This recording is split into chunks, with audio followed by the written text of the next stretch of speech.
Hello, and welcome to Sobercast, where we provide AA speaker meetings and workshops in podcast format.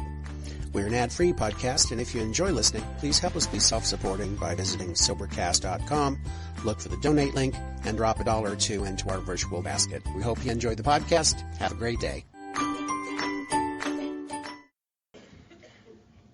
My name is Ralph, and I'm an alcoholic.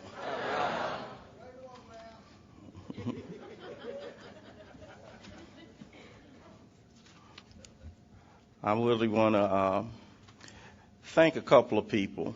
I've had the opportunity, one of my best friends in this fellowship, Kent Coleman, we talk pretty much on a daily basis. I got a lot of brothers, so I really didn't have room or need for any others, but God do for me what I can do, can't do for myself, it really don't matter.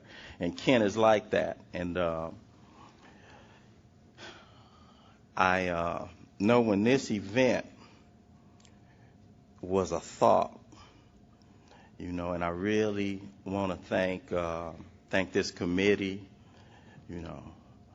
Lee, everybody else, and those are the people that are behind the scenes. And I really want to thank, on behalf of all of us who stand in front of you guys doing the spotlight work this weekend. I always talk about that because what I'm doing, everybody's looking at me, and all eyes on me. And there have been some speakers today, and there'll be some speakers behind me, and everybody will thank us. And that's the work out front.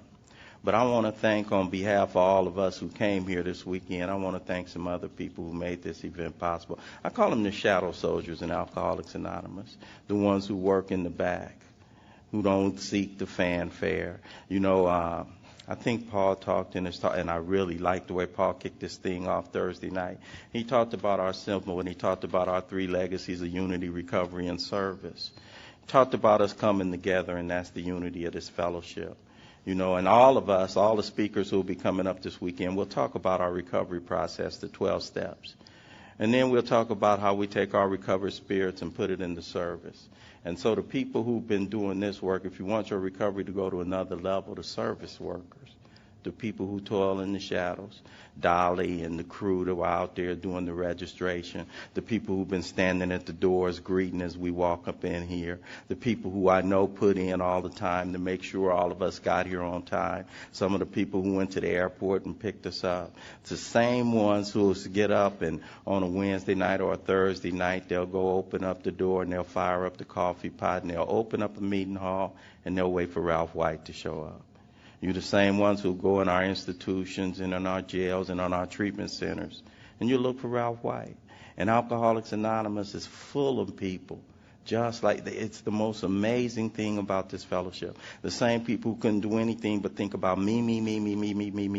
I'm amazed at the selfless spirit and what happens when one of us, when more than one of us are gathered together, what takes place. And my hat is off to you. I recognize everybody will be coming up. There's some people who've been asking me to sign books and the rest of that, but there's some other folk in here, and every single person in here gets an opportunity to participate in that process. Every single person in here gets the opportunity to be a part of that. And it's the true gift of Alcoholics Anonymous. So again, I'm not going to stay too long on that, but it's sincere on my part. My hat is off, and I want to thank the service workers and the people who have put this on. And I want to thank you for keeping the light on.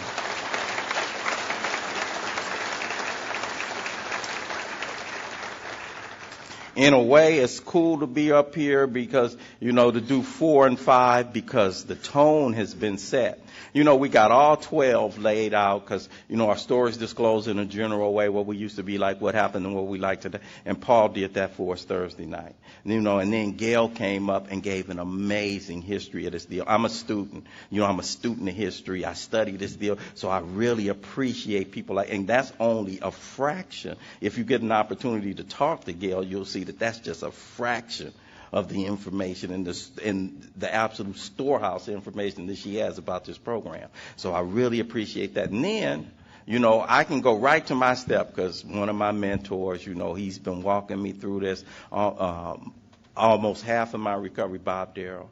And Bob already did, he laid out step 1, which is the problem. And he talked about step 1 in depth in a way that I could never do. And so he laid it out, and that's the problem. Then, and this is the bittersweet part, okay, so Sandy laid out 2 and 3, but then I got to follow that up. So it's cool that he laid the groundwork, but damn, following up with that is going to be and Sandy talked about the solution. Step 2, came to believe that a power greater than myself could restore me to standing. Then he talked about the gateway to that solution. 3 through 12, the 10-step program of action to put that solution into effect.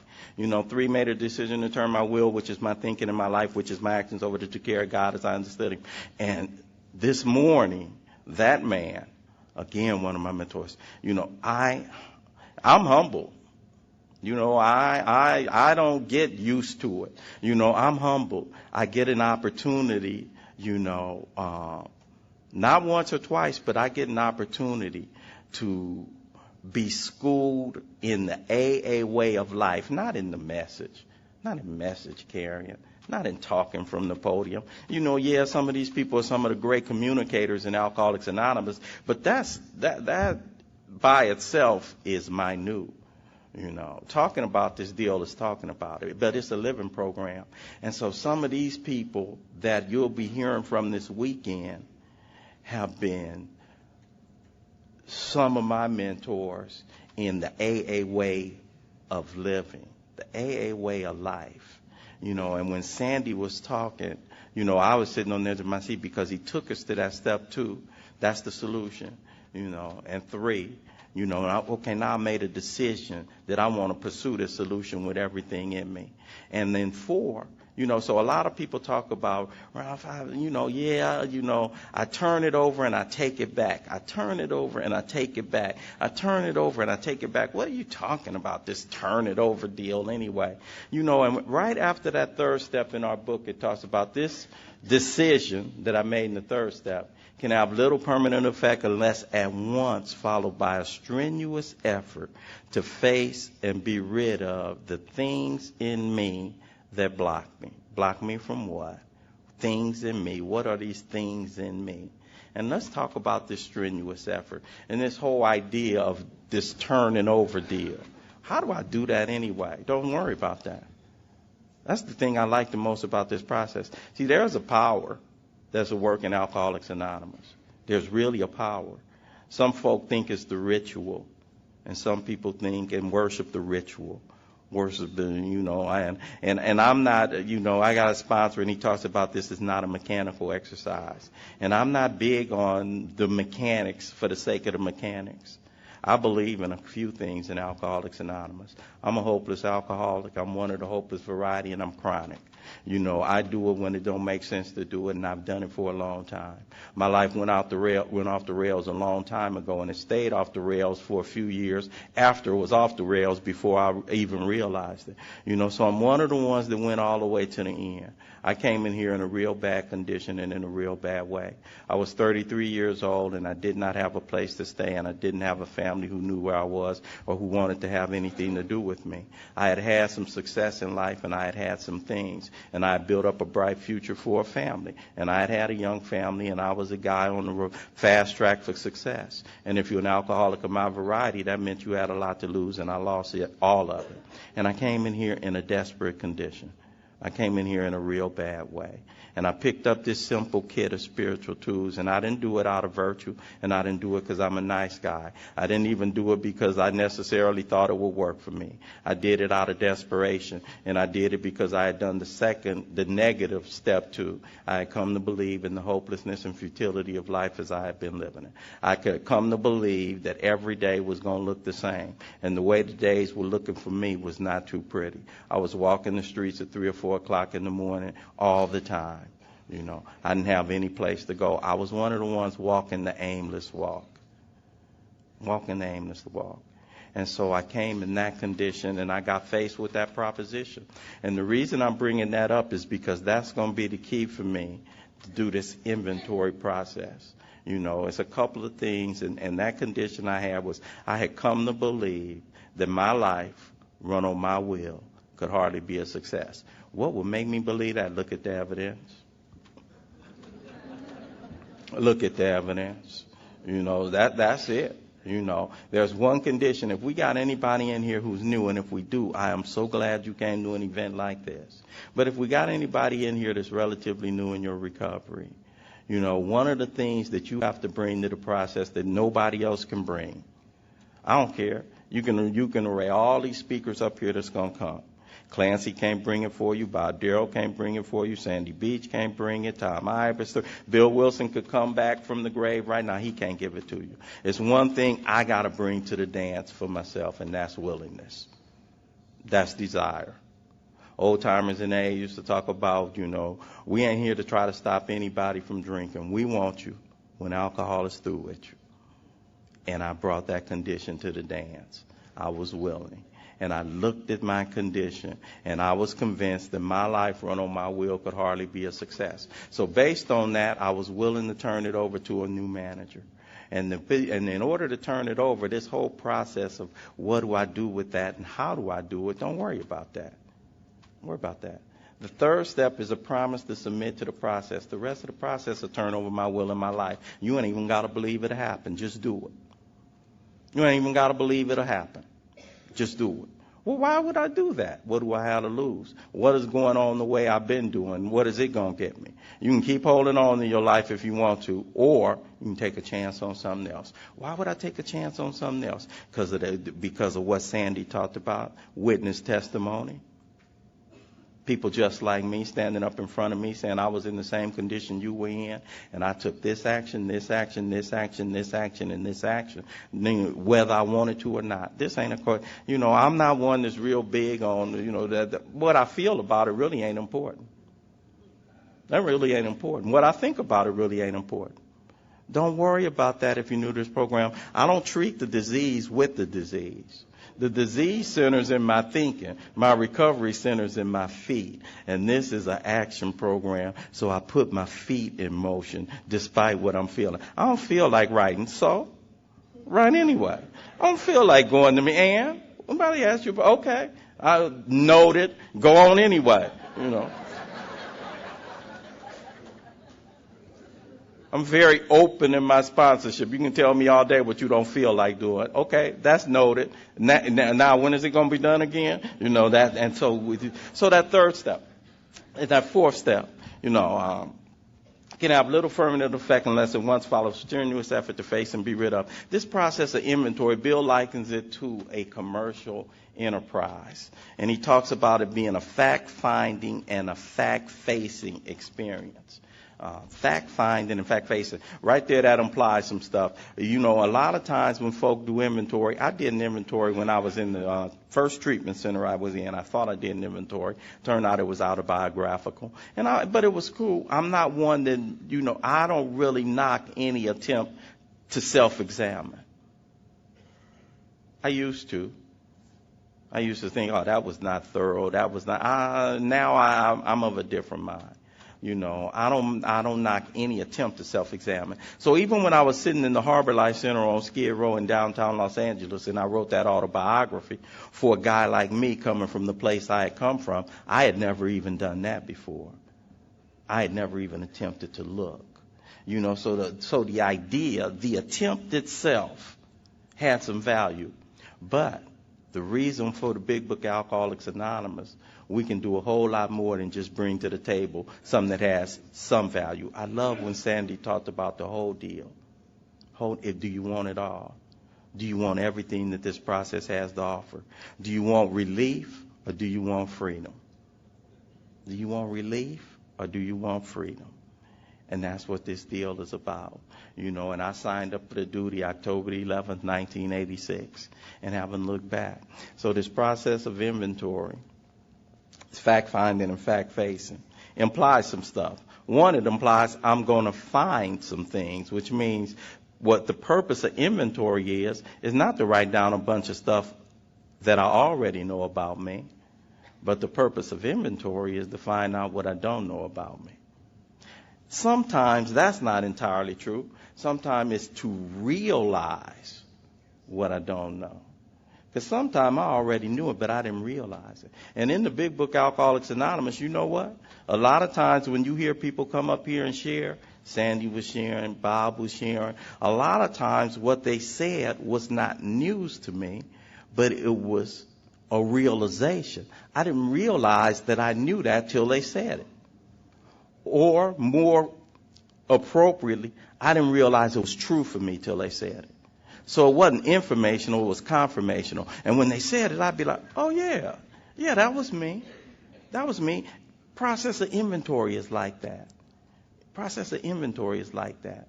And when you do it, I do inventory the way it's outlined in the big book, Alcoholics Anonymous. I don't know how I'm going to talk about this morning. I'm not sure if I'm going to really get too much into details about the process of inventory or talk about the purpose of inventory or talk about my experience in inventory. That's odd. You came all the way out here. You ain't got nothing planned? No.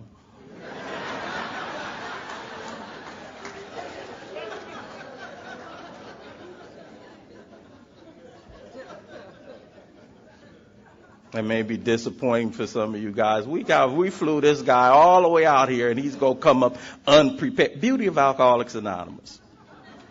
Beauty of Alcoholics Anonymous, and for me, sometimes I have to stay away from that. I'm not. I had a guy in my home group, brother named curiously Brother, and Brother had a saying. Brother used to say, "When heart speaks, heart hears." And in Alcoholics Anonymous, we speak the language of the heart. And because I'm a head guy, right? I'm a head guy. I like analyzing. I'm a figure outer. I like, dazzling you with information and the fact that I know information. So, I counteract that. And I prefer to speak from the heart, and I prefer to let God use and guide and direct whatever it is we're going to do today. And I prefer to have a new experience. And when I know that Bob and Sandy are going to lead this off, I'm like, okay, I'm going to follow suit. Sandy talked about it. Sandy talked about the whole purpose of this deal. And he always likes to quote Chuck Chamberlain. It's conscious contact. So the third step is the doorway to conscious contact. 4 and 5 is the first place that I give legs to that decision that I made in the third step.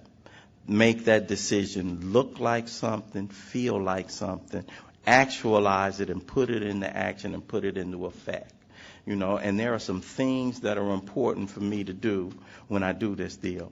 This deal of inventory, looking at myself, fact-finding and fact-facing. Well, what are the things I'm looking at? When Bill compares it to a commercial inventory, he talks about, it's an effort to see the truth about the stock in trade. Well, what is my stock in trade? And looking at a commercial inventory is easy to see. I'm running a store. I can look on the shelves. I can go and send somebody in the back. Go back there and look in the produce department and look in the milk. Do we got any spoiled milk on the shelves? If it's there, take it off. We got any rotten tomatoes with it? Then if it's there, take it off. You look at the shelves. Are there any cereal boxes open? Are there any that are expired? Take them off the shelves, count them up, and rest. So a fact-finding, fact-facing in a commercial way, it's easy to see. I can see what my stock in trade is. I'm running a Best Buy, and you don't have room for your brand new DVDs, and you don't have room for your iPods. Well, why don't I have room? Well, I got some damn Betamaxes still sitting on the shelf.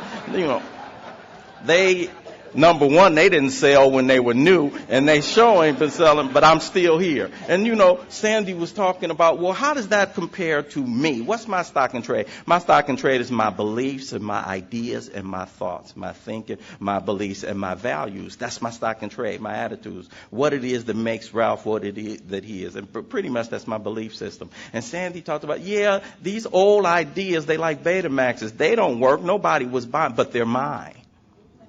They're mine, and they're in pristine condition. Because ain't nobody ever bought them. You ain't never used them. Ain't nobody buying that. It is of no use to anybody but you. And so I'm holding on to old ideas. And the book talks about we can't lie to ourselves about values. And so, Ralph, come out the metaphor world and tell me how this looks like in my real life. And so what this is, when we come into this new way of living, this way of living called Alcoholics Anonymous, I ain't got to get rid of too much. I just got to get rid of everything. And that process of turning that will in my life over, and I'm going to keep referring to Sandy because he set it up for me already. This process so I'll follow suit. This self-centeredness, when you read in that fourth step, that's where it talks about selfishness and self-centeredness. This we think is the root of our problem. So how is a self-centered self going to move self off that centered spot? Well, the first thing I'm going to do is I'm going to self-examine. I'm going to shine the light. I'm going to look at myself. I'm going to look at what's blocking me from this power. Because I can have access to the power, and here's the deal. I can make use of the power while I'm still blocked. Simple and understandable terms. I can already start having access to that power. It's limited. It is limited in its limited in its power, in its duration. So what it is I have to what? Enlarge and perfect. There's a part in the book that talks about if the alcoholic fails to enlarge and perfect his spiritual life through self-sacrifice and working with others, he won't be able to survive the certain trials and low spots. Enlarge, bigger, and perfect better my spiritual life through self-sacrifice and working with others. So this process... So now I'm getting some hints about what this inventory process is designed to do. And really what it's designed to do is what the whole 12-step process is designed to do. And it's the first action part of that. And that is grow God, shrink Ralph. Whole deal. This whole ego reducing. So how do I move from the center? When I remove me, I'm left with God. Grow God, shrink Ralph. I can't grow God, but I can do what? Shrink Ralph. And that's the process of growing God. Move me. This whole deal is all about, it ain't about acquisition. I know it's good when you knew to come in and talk about, I just got a car, I just got a girl, I just got keys to the house, I just got my own place, I just got a job. And it feels good because it feels like I'm getting. But that's not the measure of recovery. Sometimes I want to measure spiritual growth by material yardsticks, and I get confused. Because when I start losing the material stuff, or when it starts moving and changing on me, I start measuring, oh, shit, there's something wrong with me. Something wrong. And so then I pursue that material more. And the whole deal in this spiritual realm, whole deal, it's never about acquisition. It's never about acquisition. One of the biggest paradoxes in this deal, and it's the one I have to wrap my head around on, spiritual growth is always measured by relinquishment, what I'm giving up. It ain't, I was sitting with a sponsee one day and she was like, I just know there's more to me than this. I really want to get plugged in. We were getting ready to go to step 4. I really want to look at this inventory. I really want to see myself. I know there's more to me than this. I said, baby, we don't need more to you. We need less of you. This deal ain't about there's more to me than this. No, we need less of you. We need less of your self-importance. We need less of your, we need that. So, and that's what this whole process is about. So and for me, I started first inventory when I was a year sober. I got involved with this 12-step process. Why be in a 12-step program and not get involved in the 12-step process? I'm that kind of guy. I'm that kind of guy. A lot of people aren't. I am. I study what I'm involved in. When I was drinking, I knew how to mix drinks. I could tell you about a lot of various drinks. I experimented. I would put, when I was dating a girl, or when I thought that I was trying to date, I would make sweet drinks, and I'd even have a blender and put ice cream in some of them, and use my Southern Comfort here, and my sweet and sour sauce, and my daiquiri. All kinds of stuff. So I studied my craft. I subscribed to High Times. I'm that kind of guy. I studied my craft. When I got in the 12-step process, I studied my craft. I study what it is. And it's not my craft. This is a handbook for living. It's a design for living. I'm not a person that's standing in front of you guys this morning because I'm one that's wed to this process in order to dazzle you guys with how well I know the process. I was 33 years old when I got here. I had a 2-year-old baby at home. I had a mother whom my brothers and I had damn near killed. I had dreams and goals, and hopes for my future that I had put on hold. And so I was not coming in here to play. I came in here because I was desperate. And I came in here for my life. And I'm still in here for my life kind of guy. I'm not here to dazzle you with knowledge and information. You know, I have the kind of sponsor that talks about this not being a mechanical exercise. So I talk about doing this thing in real terms for real life. Because I liked the fact that a year into this process of recovery didn't take long for me. My daughter was calling Daddy and looking at Daddy again. I like that fact. I like that fact that the first Christmas when I was sober, I bought her a gift and she actually opened it. I liked it. I like the fact that my mother gave me a key to her house and let me move back in 2 years, and I liked it. So this thing had real application for a guy like me. Started showing up. Hit that fourth step. Started looking. Couple of things you need to know when you start hitting that fourth step. Some keys in doing inventory. Number one, if your life run on your wheel is successful, don't do inventory. Don't waste time. Why? If you're running your life successfully, why are you going to look at it? I found, and I love when Sandy talked about it, I'm practical. I found that most people who think they're successfully doing something, they don't look with the level of desperation that's required for us to do this. So I don't worry about that. I don't argue with people about it. Have at it. You'll be back. You know, so that's one thing.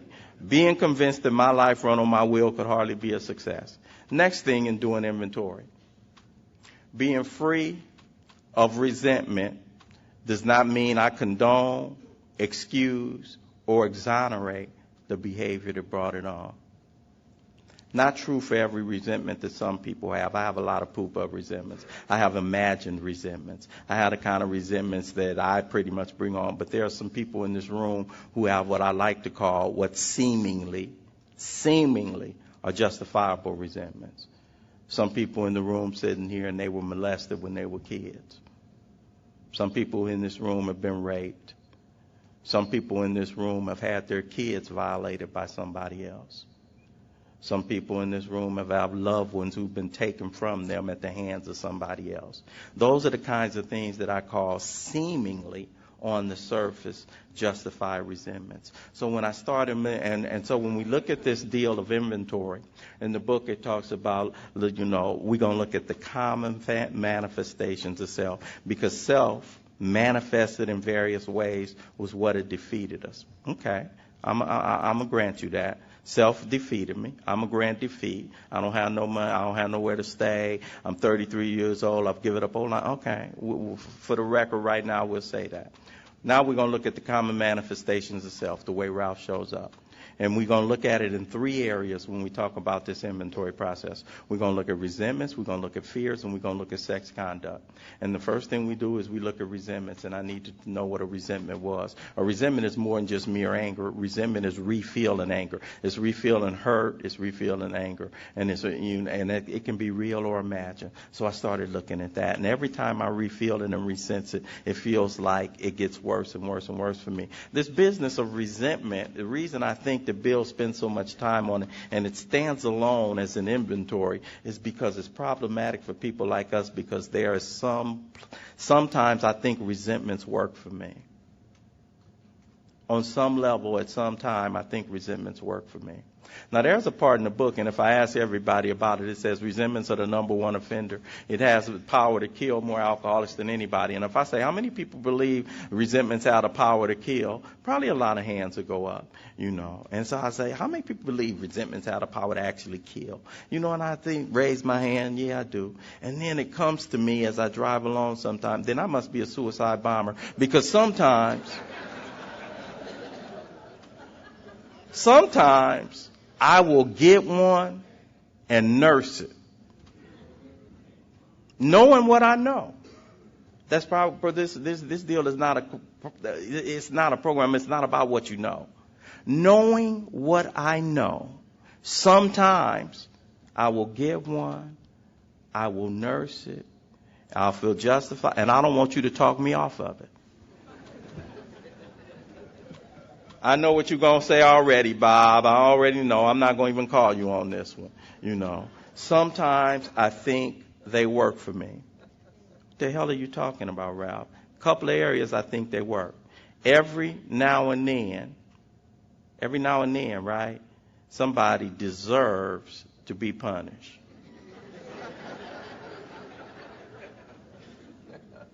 Because if you let them get away with it this time, what's going to happen? Huh? Any men and women in here married, in relationships and the rest? Sometimes I might not even get mad, but I have to act mad because if I let you get away with this one this time, what's going to happen next time? Do it again. And if I don't take care of me, what? Who will? Who will? This abandoning oneself to God idea is good as a theory, and it's good when Sandy's talking about it, and he makes it sound so sensible. But when I'm in my real life, and I'm up here, and I'm scared of women already, and I know that you're going to leave me when you really know me, and so now I'm in this tug of what happens in relationships on a daily basis. And if I don't take care of me, who will? Who will? I'm a guy, one of my mantras for myself is what you do speaks so loud I can't hear what you say. And when I find myself bumping into somebody in my interpersonal relationships, I find out that all that stuff that you say when you talk about, being free of resentment, what happens when the rubber meets the road? So sometimes I think resentments work for me. I think I need them to keep you off me, and I need them to protect myself from you. Here's the other deal when I think they work for me. Sometimes I think if I get free of the resentment, I'm condoning what it is that you did. Uncle Charlie did this to me when I was 8 years old. I'll be damned if I'm ever speak to Uncle Charlie again. I'll be damned if I go to family gatherings where he's going to be, where his wife's going to be, where any of his kids are going to be. I'm not going to go to family gatherings when the rest of the family welcomes Uncle Charlie, and they don't even have to know what he did to me. It don't matter. It's them against me. I can't go. And I can't get free of the resentment. Because me being free of that resentment means I'm opening myself up for that to happen again. Me being free of the resentment means that I'm giving permission and I am now acquiescing with what it is that you did that took place. So me being free of the resentment. Have friends that talk about me holding a resentment is like putting you in prison, but I got to stand guard. Cold thing about resentments. I build up fences to keep you out. And pretty soon, guess what? I'm the only one fenced in. And I'm keeping the world off me, and I'm keeping the world off me, and I'm keeping the world off me. One of the biggest reasons for that circle that Sandy talked about, one of the biggest reasons for the perpetuation of that, the world is over here, and I'm standing right here. Resentments. We think of resentments. So this whole deal, when it talks about taking a searching and fearless moral inventory, I used to wonder, why are they talking about fearless? Because there's something fearless that's going to be required to let go of some of those old ideas. What's going to be left of me if I take away what I think protects me from you? What protects me from you, my neighborhood, you don't show fear and you don't show weakness. And one of the biggest things that protects me from you is you are going to respect me and I'm going to make you. Resentment inventory. And this whole idea of resentment, we set them on paper. First thing we do, set them on paper. Then I start looking at them. People, institutions, and principles. I was at a retreat a couple of weeks ago, got my eyes open to a new idea. I had done a lot of inventories, and I had already looked at the people. I looked at people in my life that I resented. And I set them on paper, and I wrote down the cause. And I write down the cause in a real simple way. I don't write them down, I don't do compound causes. I write one cause at a time. If it's an and or an or in it, it's probably another resentment. I do it real short. I don't do a lot of background, He told me he was going to repay me the money. He saw me at the meeting, and he dodged me and then owes me money. I don't do no long commentary about it, just owes me money and the rest. So I write down the causes. Then I write down the 7 areas of self that have been affected, and they come straight from the big book, personal relations, sex relations, my self-esteem, pride, security, pocketbook, and ambition. Go through that. Go through the 4th column. Look at my part in the deal. Some people say it's all my part. I don't even get into the semantics of it. Where have I been selfish, self-seeking, dishonest, or afraid? Look at that. And look at those areas. And then this guy talked about another one a couple of weeks ago. Eye-opening for me. When he talked about doing resentment inventory and he talked about principles, he talked about inventorying some of the principles that have been keeping me shackled for most of my life that I had never looked at. Just eye-opening for me. One of the principles that's a guiding force in my life is this: if you really know me, you won't like me. You really know me, you won't like me. Underneath that stems a whole bunch of other stuff. Most of my fears, most of my selfishness, because I'm going to do whatever it takes to make you like me. I will lie. I will exaggerate who I am. I will not show you the true me. I will perform for you.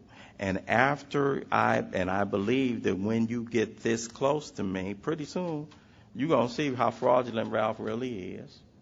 You're going to see how defective I really am. You're going to see how deficient I really am. You're going to see that there's days when the guy that you guys see standing up in front, he ain't the real guy. And you ain't going to like me and you'll leave me. I didn't know how deep that ran, how much it colored everything. So those kinds of principles were not the way I had been looking at doing these principles. So, I happen to be in the middle of 4th step already anyway. So I'm doing another one.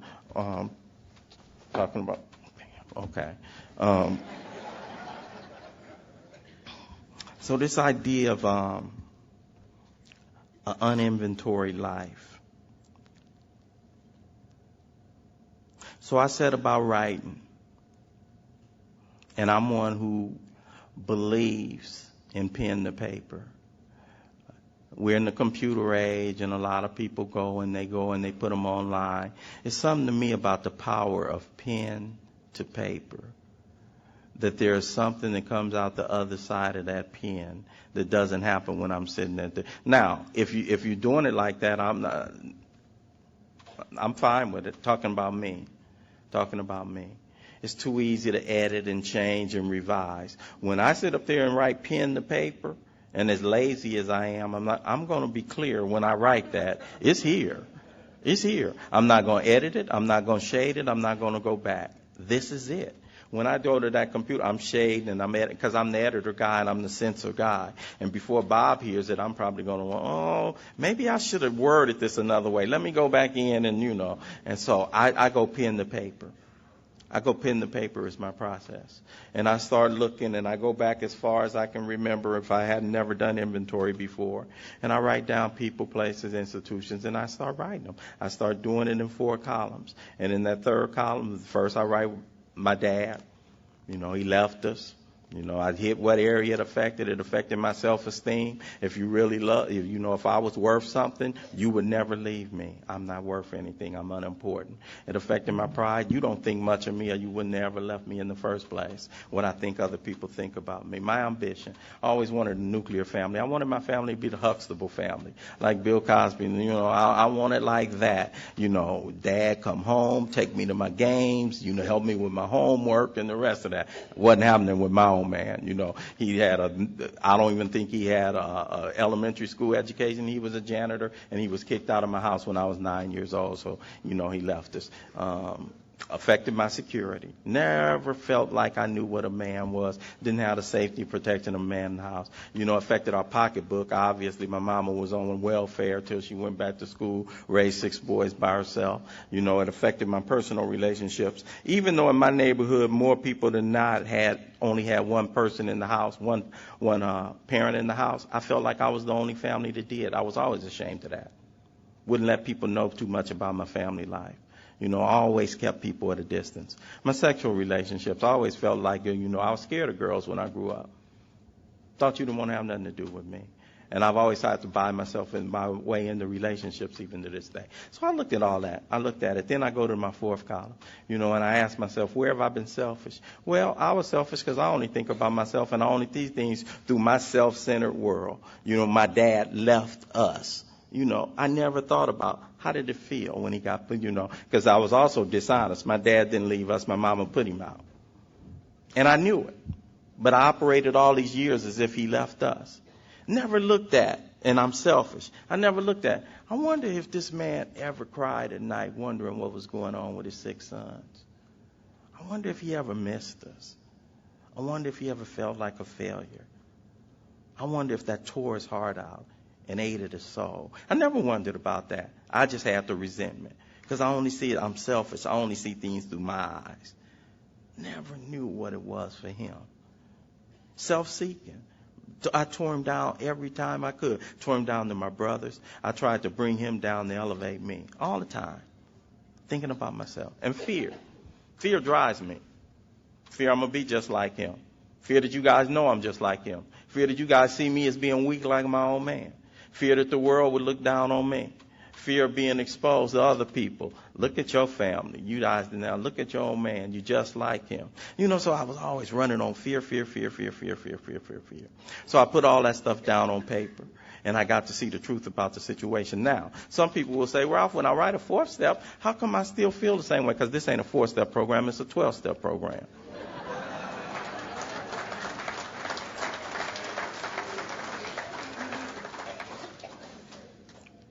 4th step is just looking. 4th step is just taking a look. It's an effort to uncover, discover, and discard. So what I've done is uncovered, and what I've done is discovered. Ain't took the trash out yet. Haven't taken the trash out, but I've uncovered it. I've discovered it. I've swept it into the middle, and now I'm looking at it. But don't think that that's where this deal stops. Well, Ralph, that example you just gave is a really easy example. Yeah, I can see that. Your old man, he moved out and the rest of this. What about Uncle Charlie? How am I going to get free of that? And why should I want to? Why should I want to? Because I want to taste everything that this program has to offer. I like the part in the book where he talks about his roots grass new soil. I'm not going to replant this new life in the same old soil. I'm not going to replant this new life. And at my home group, I got a home group that's, it's in the hood, and we say some stuff that really is kind of and it makes sense to me. You can't live that same old lifestyle in this new life. Can't live the same old lifestyle in this new life. Roots, grass, new soil. So that old idea, so why be free of these resentments anyway? You don't have to. Like Sandy said, you can settle for, and there are people who do. I'm just not drinking and I'm cool. And if that's okay with you, then that's okay with me. But for those who want to be happy, joyous, and free, for those who want to know the joy of living, even in the midst of difficulty. For those who want to be rocketed into what we call the 4th dimension of existence. For those who want their spirits woke up. Who ain't scared to be a player in this game this deal we in, this life we in. If you want that, if you want more relief, and if you want freedom, and all that this program has to offer, let's talk about that. Let's talk about being free from these old ideas and the shackles. Because all the things that I think of that I've been using to protect myself have been the very things that have been imprisoning myself. I really got in contact with what it means when it talks about freedom from the bondage of self. That's the deal. I love when Tom talks about it. You know, I love when Tom talks about some men who've been the most free behind bars. You know, because I have never been behind bars, a couple of days or something, but I've been shackled most of my life. Been shackled most of my life. Want to taste freedom. So somebody in here is shackled right now. Still chained to Uncle Charlie. Still chained to the stepdaddy. Still chained to whoever it is that came up in the bedroom late at night creeping. Still chained, I can't get close to people right now. So why would I want to look at that? Because I don't connect the dots. I don't connect the dots that I'm unsuccessful in relationships all my life because I've never looked at what happened to me then. I can't look. This ego reducing process is a cold thing because the ego don't want to be reduced. The ego will fight to live. It'll show up in two ways, especially when you come to inventory. First way it's going to show up is fear. I can't look. You can't look at that stuff. Then fear's twin brother will show up, pride. Plus, you don't have to. You're doing quite all right without looking. What? Doing quite all right. Yeah, you don't go to family gatherings. That's true. Yeah, you can't get close in a relationship. That's true. Yeah, you don't seem to be able to be of value to anybody. You don't seem to be able to trust. Those are just little issues that I'll outgrow, even though I'm 50-something right now. It's coming. It's coming, you know. So I look at it. I look at Uncle Charlie. I looked at the cause he molested me. I look at what it affected. Self-esteem. Must be something wrong with me. I must have invited this. Must be something wrong with me. You would do something to me like that. Pride. What I think other people think. I think I wear it on my forehead and everybody can see. Damaged goods. Everybody see that coming. Plus, you didn't think that much of me to treat me like a piece of a property, piece of me. Ambition. It's not what I wanted for myself. I wanted to be a happy little girl growing up or a happy little boy growing up. That's all I wanted. Security. Clearly, my physical security not only was hurt, threatened, it was interfered with, it was violated. Personal relationships. Can't get close to people. Everybody know that. Everybody know there's something wrong with me. Sexual relations. I'm either too promiscuous or I'm frigid. Somebody is a third person in the bed all the time.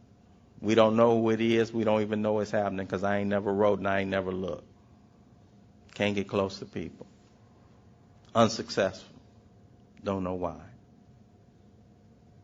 Pocketbook. Buy myself in this to be like, make you like me. I know what that currency is. I don't believe I'm valuable in and of myself. Fourth column. Damn, Ralph, how do I have a part in that?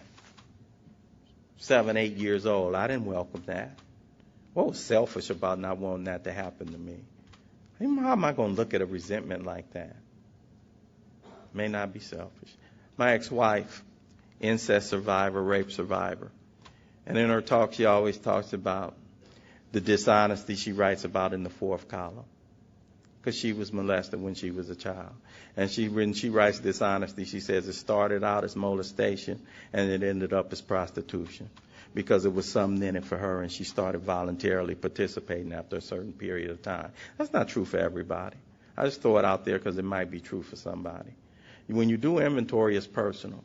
And the same person can have the same resentment in the same cause and it might have entirely different effects for you. And it might be entirely different what your fourth column part was. Just throw it out for your consideration. She said, and that was the dishonesty.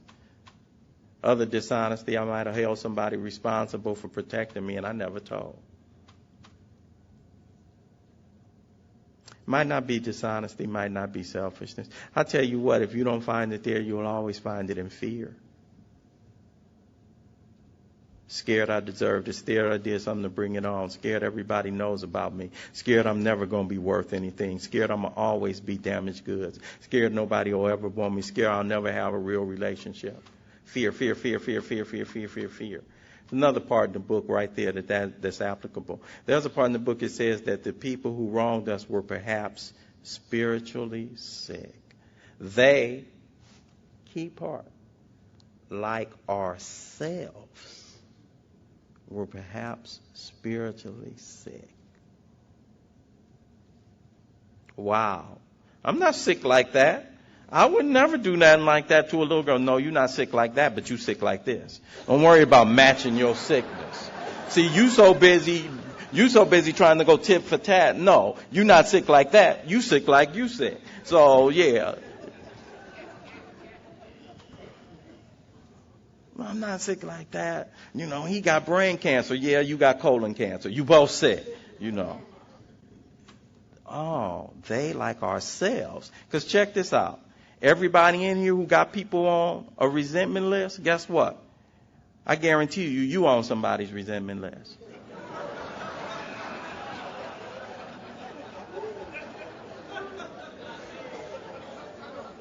They, like ourselves, were perhaps spiritually sick.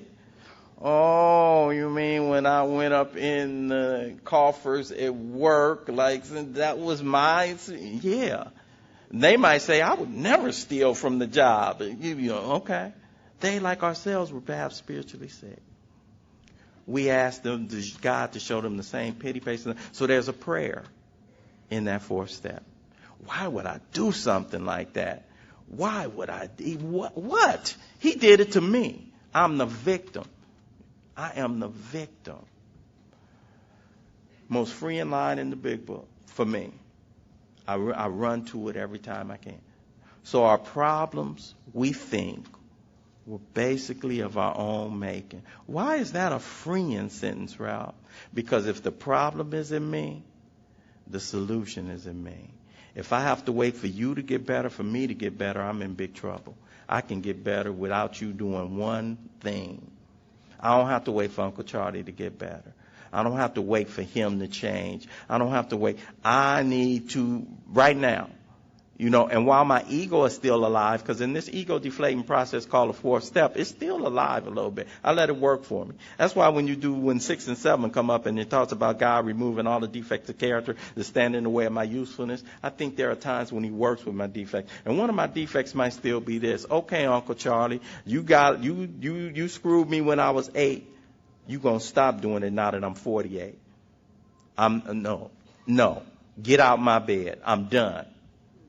I am done. Right now, it stopped right here. Because guess what?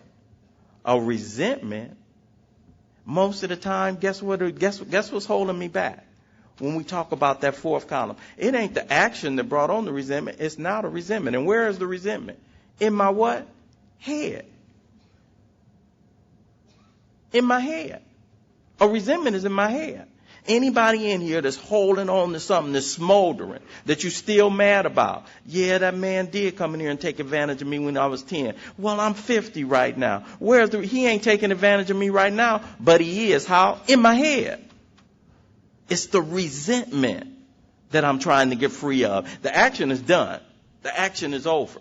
You know, it's a trip when I think about it and when I went pen to paper. You mean I'm still letting the action that took place 30 years ago direct my life right now, influence my life, negatively influence my life, take from me right now, and it ain't even going on. And it's still going on. And the only reason it's perpetuated ain't because of Uncle Charlie, it's because of me. Who carrying it in my head? Me? He in New York somewhere. I don't even know where he is. I don't know what he might be doing, whoever he is. In my head. So this whole idea of freedom, if you want to taste the freedom that this program has to offer, so that's why I go there. That's why I say, God, help me show me the same patience, pity, and tolerance that I would grant a sick friend. Because I need to be free of the resentment, not for him, but for me. Because I want to live. I want to live. I want to live with somebody. I want to live being the best dad or the best mom I can be. I want to live being a best mate I can be to somebody. I want to live being productive at work. I don't want to live trapped in the old ideas and my old thinking. And I don't want to be trapped in what somebody did 60-something, 40-something, 30-something, 20-something years. I want to be free to live right now.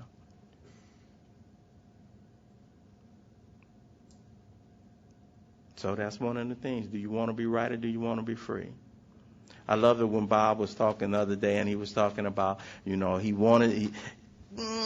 almost wanted to keep the cancer because he just did not want to be wrong.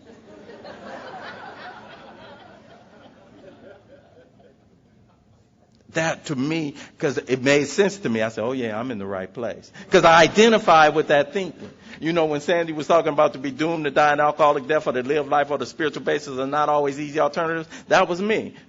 Where's door number 3? Why are those the only two? That made sense to me because it wasn't an easy alternative. It wasn't. So that idea of ego and ego reduction is huge. It's huge. So do I want to be right or do I want to be free? Another thing to look at when I'm doing inventory. Do I want to be right? Do I want to be free? Because hold on to being right now. There's people walking the yard in the penitentiary. They right now. God damn it, I was right. Showed you. You couldn't talk to me like, okay.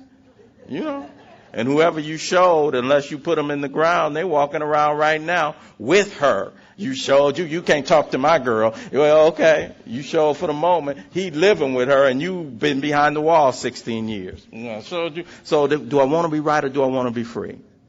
I want to be right. Another mantra when I'm doing inventory. So I come through that 4th step and I come through that 4th-step process and I come through that resentment inventory and I think that I'm free and I brush them out and now bam. Because when I do the resentment inventory, coming out of that whole deal with Uncle Charlie is that fear. That fear that it's just, and in the big book it talks about we think it ought to be classed with steal. I understand it.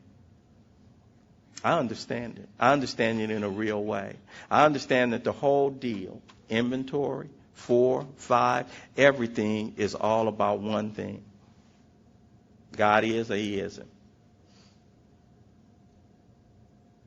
God is or he isn't. And the way that I find out he is and the way I find out who he is and the way that I improve my concept of this power, I'm blocked. So this inventory process is the process of clear channel. Clear channel. God don't do but one thing. I remember being new at a meeting and I was walking up to the meeting. I was about 6 months sober. I'm walking up to the meeting, see this old guy. Hey, Ralph, how you doing? I said, I'm just doing God's work. He said, what you think you can do for God, God can't do for himself?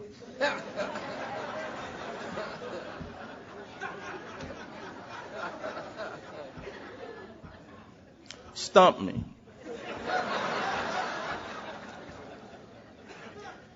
And it really stumped me, and I was kind of offended because I thought I'd given the right answer, because I'm a right answer guy, right? I'm a test taker guy. I'm right answer. But thing about this last time when I came to Alcoholics Anonymous to stay, I was hungry, humble guy. I had the humility, and I was teachable guy. So I asked the old dude, okay, so what should I be doing?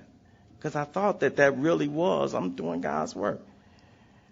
He said, what you think you can do for God, God can't do for us? I said, wow, that's an interesting question. I said, okay, so talk to me.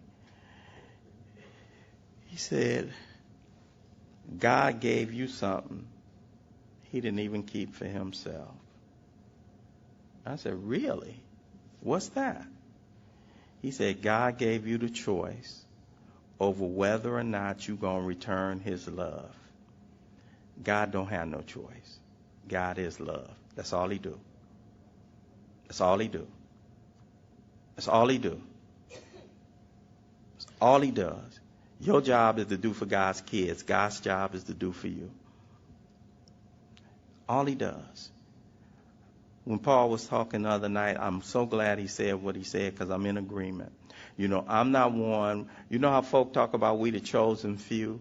That grates against my ears, because that implies a discriminatory God that's picking and choosing based on some kind of merit, in which case, what the hell am I doing here? And for that matter, us chosen few, what the hell are we doing? Something wrong with his picker if we the chosen few, So I don't believe that. We might be the few who chose, because God don't do what he do what he do. He do one thing: deliver grace. He's the sender. Receiver's bold. Receiver is blind. My job, this whole ego reducing thing, clear channel. Clear the receiver. Get the signal. Grace is always coming. I think what happens for each and every single one of us is there's a moment when desperation meets opportunity, and then when that happens, there's a window, a small window, sliver of grace comes through. Jump through the window right then.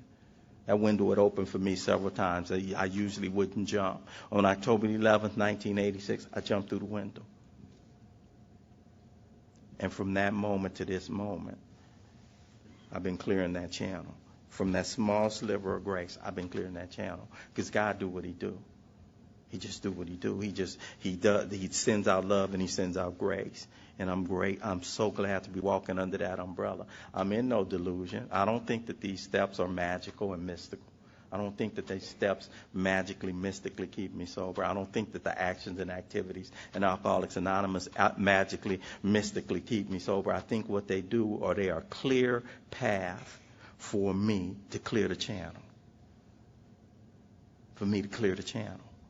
And then let God do what he do. That's why we don't have a monopoly. He's been gracing my mama for 82 years. She ain't never did these steps the way we do them. But she's lived them all her life. It's the same principles. Same principles. When Kent gives his talk, he said he learned everything he needed to know when he was 5 years old. Same principles. But the path to this power for folk like us, for folk like me, I had never found a way to clear the channel like I have, and never had the desire. See, a guy like me never had the desire. So God's grace shines through when we clear that channel. And that's what we do with this. And so, this whole deal, God is or he isn't, what was our choice to be? I keep getting confronted with that daily. I like to share about personal experiences in my personal life. And, and I've been turning some corners, and I've been hitting some valleys, and I've been having some lows and some highs. And some of the times, the reasons I like to talk about some of what looked like low spots, which turned out to just be learning places again, turned out to be spiritual experiences again. The things I see as adversities in my life are God's opportunities for me to grow. And I have something to share with somebody else. That's it. I label them, and they, but I love when Sandy talked about if a problem ain't bothering you, is it really a problem? I have some of the same conditions in my life right now, ain't bothering me. Guess my problems disappeared, huh? I don't know. Grace sufficient to meet the need.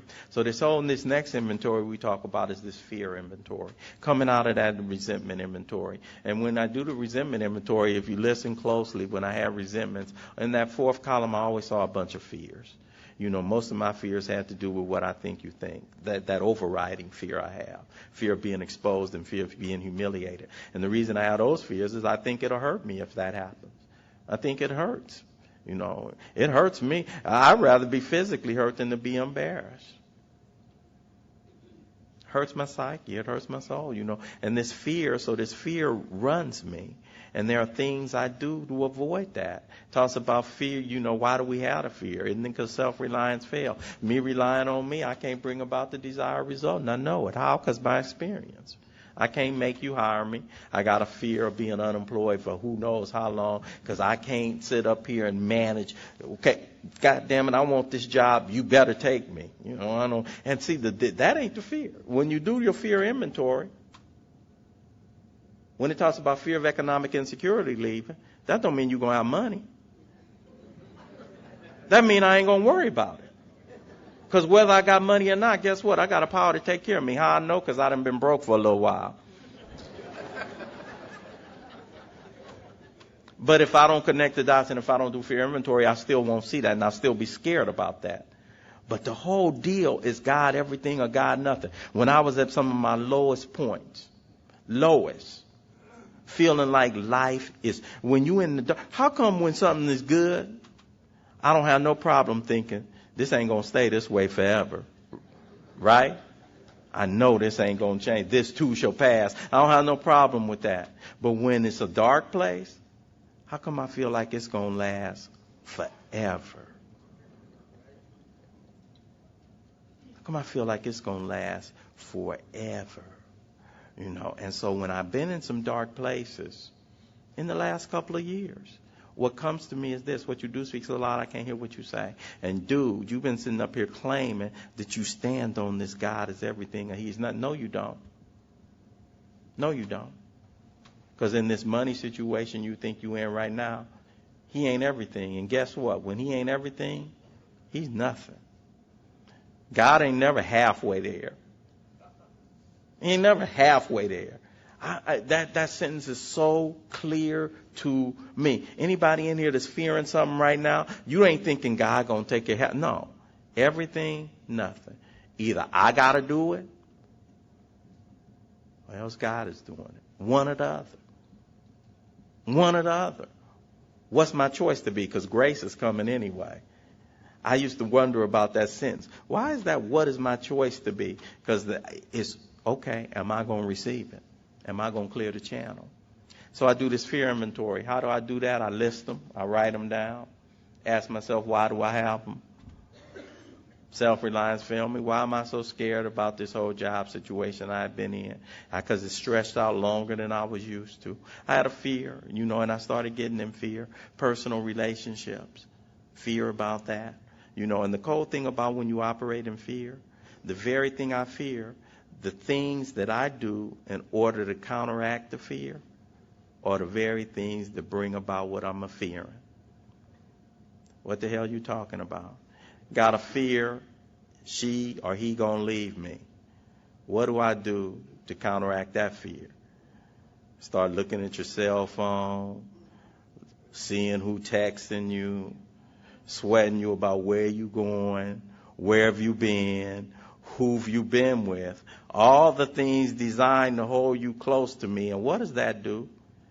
Make you be like, God damn, dude, you gotta, so the things that I do out of fear are the very things that bring what I'm fearing about.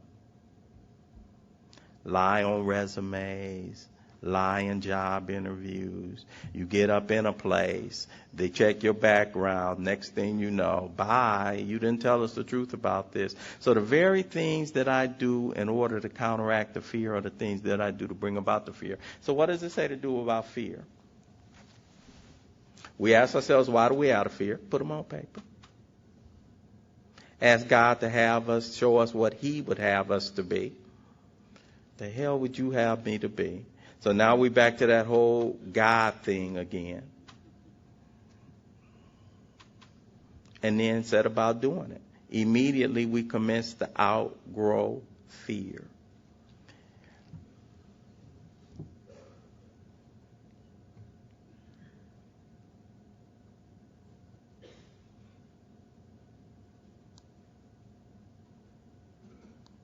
Then we have that third inventory. Sex conduct inventory.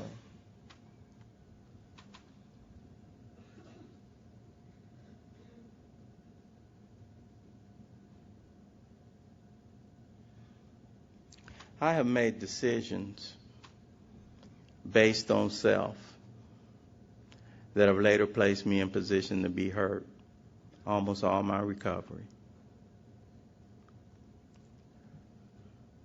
Unlike probably most of the people. This spiritual path deal that we talk about getting on. If you have an idea about how you think it's going to look,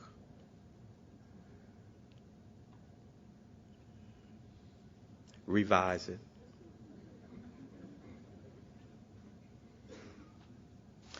That being doomed to live life to being doomed to die an alcoholic death or live life on a spiritual basis are not always easy alternatives. The reason that they're not always easy alternatives, because I ask myself, why are things not easy alternatives? One, either the alternatives look exactly the same. We're going to give you the gas chair or the gas chamber or the electric chair. Which one you want? That ain't no choice, You got to listen to Liberace or Tiny Tim. What the hell? That ain't no choice.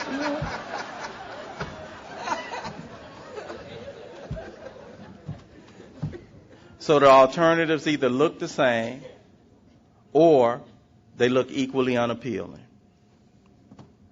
That's when they're not easy alternatives to face.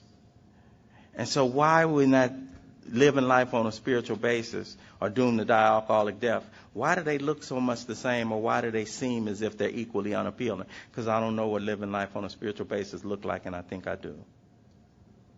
I think I do. I think I know what a spiritual experience looks like. And I think a spiritual experience looks like straight and narrow. I think it looks like no fun. I think it looks like no sex. I think it looks like no cussing. I think it looks like no mistakes. And I can't do that. I don't want to. And I can't do that.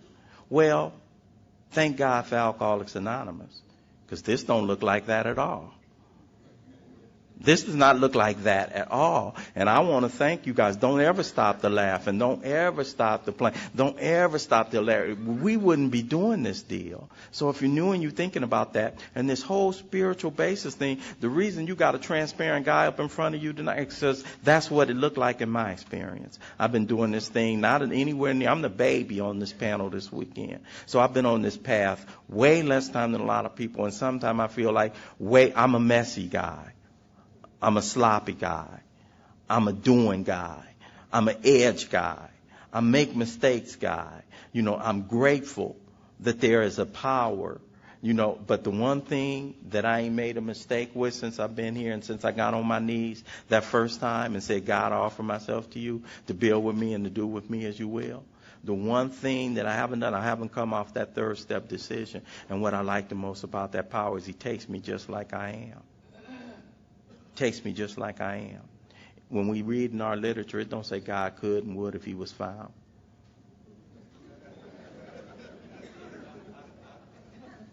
God could, would, what? It's in the seeking. I'm a seeker. I'm a seeker with everything in me. And I seek hard because I fall hard. I seek hard because I live hard. I seek hard because I like living without a net. It ain't a better net than having a power. And so I do stuff. I don't know that I make mistakes. I just make decisions. I got a friend that says ain't no mistakes. Lessons and blessings. That's the only two things that happen. Lessons and blessings. In my case, usually both. Lessons and blessings. And I've had the opportunity to have them. That's why I go through this inventory process all the time. I like to see where I'm coming from. So hopefully I won't make the same mistakes again. And in the last few years, I've made decisions based on self that later put me in position to be what I thought was hurt. And then it turns out to be helpful to somebody. But that's why I share in front of you guys. Because spiritual for me is not a straight line. Spiritual for me is not floaty. Spiritual for me is sometimes it's walking haltingly and sometimes it's walking, but it's always walking, and it's always walking in front of my fellowship. And it's always walking with my fellowship. And it's always walking with my sponsor. And it's always walking with my sponsees. I did some stuff, and so this inventory process is near and dear to me because I always like to look at what it is dude is doing, this sex inventory. I was married 15 years. In a relationship for 20, and that relationship ended about 3 years ago. And I like to share because it ain't everybody's business, and we share in a general way. But I need to report to everybody before you get the idea that life happens to Ralph. Ralph always has a hand in life happening. Nothing happens to me. I make decisions based on self, and I live with them. And I live with the results of them. And the reason that I'm not scared about living life the way I live it is because I've done some stuff, and God has always smiled on his boy. Always. So I do sexual inventory. And I look at the sex conduct inventory. It's not one that we get to talk about all the time. I don't usually get a chance to make it to sex conduct. Talk about it now. There are 9 questions in the sex conduct inventory. First 8 questions look at my past conduct. 9th question is a guide to my future conduct. Where have I been selfish? Where have I been dishonest? Where have I been inconsiderate? Whom did I hurt? Where did I unjustifiably arouse jealousy? Where did I unjustifiably arouse bitterness? Where did I unjustifiably arouse suspicion? Where was I at fault? 9th question, guide to future conduct. What should I have done instead? Sex conduct inventory has nothing to do with other folk. It's not an inventory of sexual positions. It don't even have a lot to do with sex. It is not the spiritual Kama Sutra at all. It is about, It is about my sex conduct. It's a relationship inventory, and it's an effort for me to shape a sane and sound ideal for my future sex conduct, and it's mine, and it's personal to me. If you want to be a confirmed bachelor for the rest of your life, bring principles to it. If you want to be somebody who's going to be married for the rest of your life and practice monogamy, bring principles to it. Ralph, bring principles to starting a relationship, during a relationship, and if it has to end, bring principles to terminating a relationship. Don't go about subscribing the Cosmo, 40 things women look for in a man, 40 things. No, don't worry about what you're looking for in her. You worry about what you bring to the table in you. That's the only thing that you have control over. That's the only thing our program ever talks about. I'm not interested in trying to form an ideal for the ideal woman. When I get the way that, when God does what it is that he does for me, automatically it'll change what I'm looking for in you. Don't worry about that. Everybody's always looking from the outside in. So people subscribe to these magazines, things to look for in a mate and things to look for. No. What is in me? Because everybody, that. And so those questions in that sex inventory have become vitally important for me. I've inventoried every relationship I have had over the course of my 25 years in this program. I've now looked at every single one of them. And I just recently wrote a sexual inventory about my ex-wife for the first, and saw some astonishing stuff. I'm ready to go to a whole nother level. And I don't know how I always run out of time. I'm going to touch on step 5 just real briefly because I'm supposed to do 4 and 5. And you see I've been stuck in 4, So after I do this inventory, now I share it with somebody. And there are 2 ways I like to talk about step 5. One is taking a 5th step. One is listening to a 5th step. And one of the biggest benefits if you're in this program, don't miss sponsorship. Don't miss sponsorship. Don't be scared. Get involved in the 12-step process. Have an experience for yourself. Get armed with facts about yourself that you could pass on to somebody else. Then take this message. The highlight of most of our experience in arts is seeing the lights come on for another man and woman. One of the high points of sponsorship is being able to sit down and listen to a 5th step with somebody. One of the high points of being a member of Alcoholics Anonymous. One of the things that I saw sealed my membership was when I wrote a 4th step, but really when I took a 5th step. And I was prepared to go in for a long talk. And I don't censor. I don't look at my list and say, ooh, I can't share that. I just go at it. And I start sharing. And I have a long talk. And I go through that process of sharing with another person. And when I listen, I'm not one. Sponsors, here's some of the don'ts in sponsorship. When you listen into a 5th step, it's real important. Keep a poke. Don't be, what? No.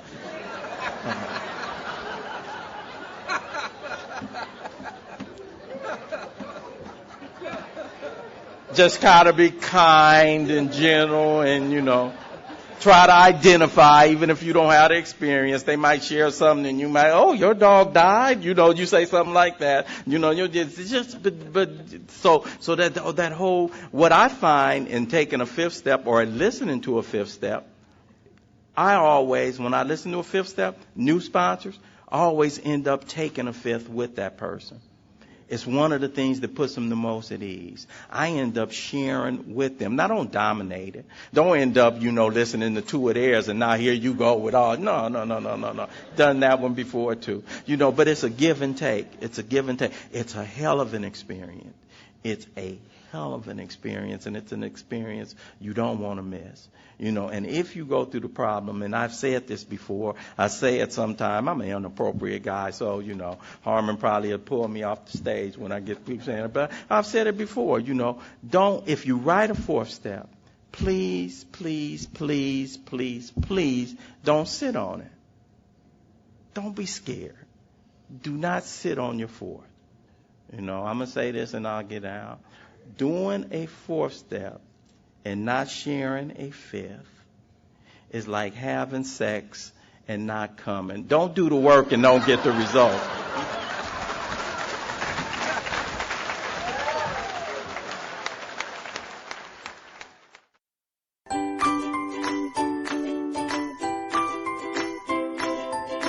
Thanks for listening. I hope you enjoyed the podcast. Sobercast is ad-free, and we'd like your help in order to keep it that way. So if you'd like to help us be self-supporting by pledging $1 or $2 a month, visit Sobercast.com and look for the donate links. Thank you very much.